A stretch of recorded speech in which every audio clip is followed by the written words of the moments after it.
নারীদের নিরাপত্তা নিশ্চিতে রাজনৈতিক দলকে দায়িত্ব নিতে হবে বললেন জাইমা রহমান।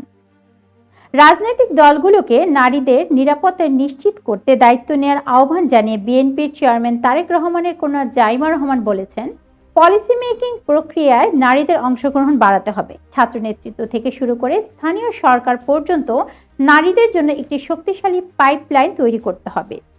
এই ধারাবাহিকতা ধরে রাখতে না পারলে যোগ্য নারী নেতৃত্বকে সামনে আনা সম্ভব হবে না। তিনি বলেন, রাজনীতি ও নাগরিক দায়িত্ব সম্পর্কে সম্পৃক্ততা না থাকলে সঠিক সিদ্ধান্ত নেওয়ার সক্ষমতা তৈরি হয় না। উপযুক্ত অভিভাবকত্ব ও সহায়তা ছাড়া মানুষ নতুন নেতৃত্ব বিকশিত হতে পারে না। পুরুষদের জন্য নানা সুযোগ থাকলেও নারীরা এখনো সেই সুযোগ থেকে বঞ্চিত। তাই নারীদের জন্য কার্যকর সংযোগ ও সহায়তা নিশ্চিত করতে হবে।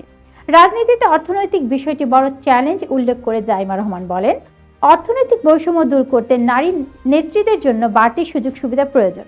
এতে নারীদের রাজনৈতিক অংশগ্রহণে যে প্রতিবন্ধকতা রয়েছে তা অনেকটাই কমে আসবে। তিনি আরো বলেন, তরুণদের মেধা কাজে লাগিয়ে একটি ভিন্নধর্মী রাষ্ট্র গড়তে হলে চিন্তায় পরিবর্তন আনতে হবে।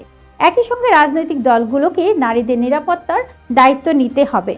নিরাপত্তা প্রসঙ্গে জোর দিয়ে তিনি বলেন, প্রতিটি রাজনৈতিক দলের নিজস্ব কোড অফ কন্ডাক্ট থাকা প্রয়োজন, যাতে নারী নেত্রী বা কর্মীরা কোনো ধরনের হয়রানির শিকার হলে দল দায় নেয় এবং তাদের পাশে দাঁড়ায়।